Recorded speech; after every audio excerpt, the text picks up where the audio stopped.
Assalamualaikum warahmatullahi wabarakatuh. Saya Dina Nur Rasyida dari Fakultas Tarbiyah Prodi PIAUD semester 1. Pada kesempatan kali ini, saya akan mempresentasikan mata kuliah Pendidikan Kewarganegaraan tentang demokrasi. Demokrasi adalah sistem pemerintahan di mana seluruh rakyat serta turut memerintah dengan perantaraan wakilnya. Demokrasi juga diartikan sebagai gagasan atau pandangan yang mengutamakan hak dan kewajiban serta perlakuan yang sama bagi semua warga negara. Konsep demokrasi lahir dari Yunani kuno yang dipraktikkan dalam bernegara antara abad ke-4 sebelum Masehi sampai dengan abad ke-6 sebelum Masehi.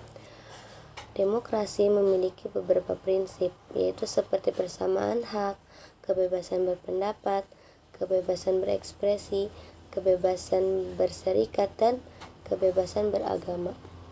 Selanjutnya, demokrasi menurut para ahli. Yang pertama, menurut Plato.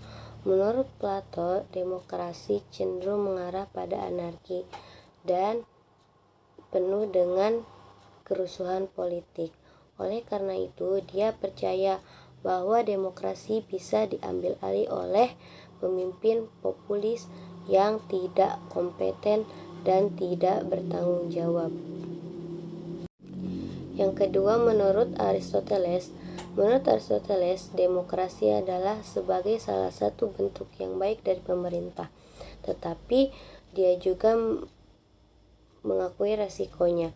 Baginya, demokrasi yang stabil harus didasari pada hukum yang benar dan dilengkapi dengan mekanisme pengembangan kekuasaan yang mencegah penyalahgunaan oleh mayoritas.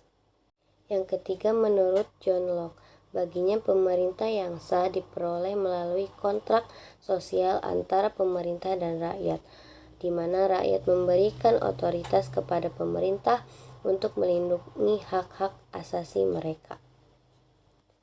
Yang keempat, menurut Jean, dia berpendapat bahwa kedaulatan mutlak harus berada di tangan rakyat secara kolektif. Menurutnya, setiap warga negara harus terlibat dalam pengambilan keputusan politik secara langsung, bukan melalui perwakilan. Yang kelima, menurut Joseph. Menurutnya, dalam masyarakat modern, demokrasi bukanlah partisipasi langsung semua warga negara, tetapi kompetensi antara kelompok elit yang bersaing untuk memenangkan pemilihan. Yang keenam, menurut Robert Dahl.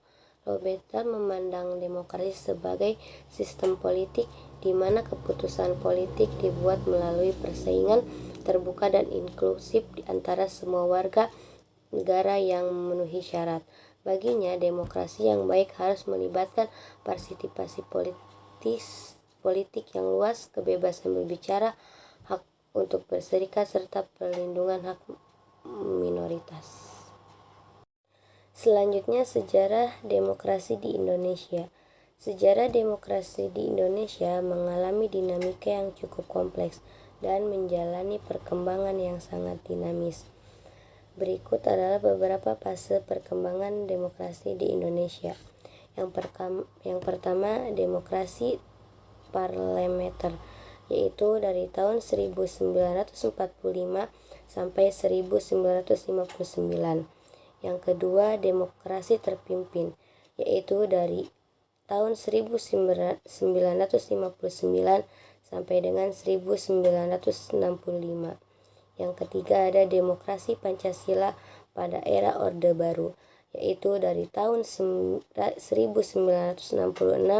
sampai dengan 1998. Yang keempat, ada demokrasi pasca reformasi, yaitu dari tahun 1998 sampai dengan sekarang. Selanjutnya, fungsi dan peran demokrasi di Indonesia. Berikut adalah fungsi dan peran demokrasi di Indonesia secara singkat. Yang pertama, mewujudkan kedaulatan rakyat. Yang kedua, menjamin hak asasi manusia. Yang ketiga, mendorong akuntabilitas pemerintah.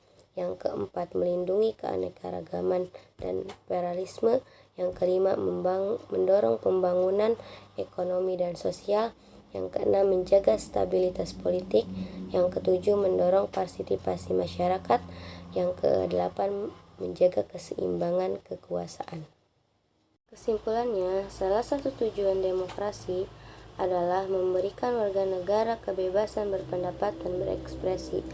Dalam negara yang menganut demokrasi, warga negara memiliki hak untuk menyuarakan pendapat dan aspirasi mereka secara bebas, dan juga menciptakan kehidupan masyarakat yang sejahtera, adil, dan makmur.